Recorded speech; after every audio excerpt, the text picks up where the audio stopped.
អស់ស្នងគុណគិតមិនផុតពីភពដងងឹតសូនសូនរស់នៅខ្វះភាពកក់ក្ដៅស្រស់ស្រាយស្រទន់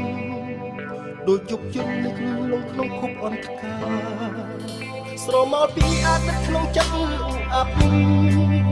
ទ្រូងអាថតជីវិតផ្សារភ្ជាប់នឹងទុកខាអស់សង្ឃឹមទៅហើយពេលលោកអាណាថាមានវាសនាថ្នមបីបងគឺជាអ្នកខុសមែនទេទៅពេលមានធ្វើយ៉ាងនេះប្រកាន់ខឹងនឹងបងដែលស្រឡាញ់ចោលបើមែននោះឲ្យបងសុំទោសបងខុសព្រោះមានស្នេហ៍ស្រីមិនមើលស្រមកខ្លួនឯងបងជាប្រុសដែលឆ្លុះកញ្ចក់មិនមេត្តាមិនមើលខ្លួនប្រាណមិនប្រមាថប្រាថ្នាកលយានមិនកោតក្រែងធ្វើឲ្យអូនและអន់ចិត្តតាចំបែងរំគិះចិត្តនោះបង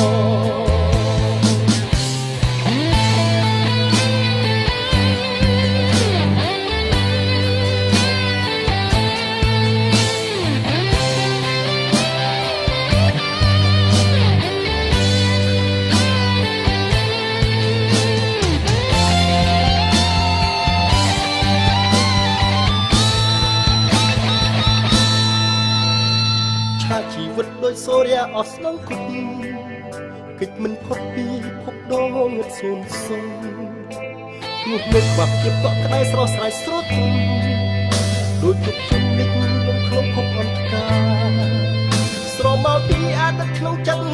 អាប់ទ្រូងអាផតជីវិតផ្សារភ្ជាប់នឹងទុកខាអស់សង្ឃឹមទៅហើយដងអាណាថាមានវាសនាថ្នមបីខុសមែនទេទៅពេលមានធ្វើយ៉ាងនេះប្រកាន់ខឹងនឹងបងដែលស្រឡាញ់ចោលបើមែននោះឲ្យបងសុំទោសបងខុសព្រោះជាស្នេហ៍ស្រីមិនមើលស្រមកខ្លួនឯងបងជាប្រុសដែលឆ្លុះកញ្ចក់មិនមេត្តាមិនមើលខ្លួនប្រាណមិនប្រមាថប្រាថ្នាកលយានមិនកោតក្រែងធ្វើឲ្យអូនអត់ចិត្តតាចំបែងរូបជាចិត្តព្រោះរូបបង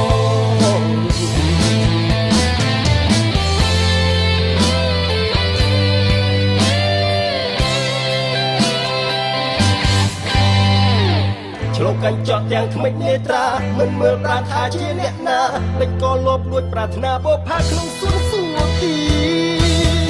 បងគឺជាអ្នកខុសមែនទេទៅពេលមានធ្វើយ៉ាងនេះប្រកាន់ខឹងនឹងបងដែលស្រឡាញ់ចោលបើមែននោះឲ្យបងសុំទោសបងខុសព្រោះជាស្នេហ៍ស្រីមិនមើលស្រមកខ្លួនឯងបងជាប្រុសដែលឆ្លុះកញ្ចក់មិននេត្រាមិនមើលខ្លួនប្រាណមិនប្រមាថប្រាថ្នាកលយានមិនកោតក្រែងធ្វើឲ្យអូនអត់ចិត្តតាចំបែងរូបជាចិត្តព្រោះរូបបង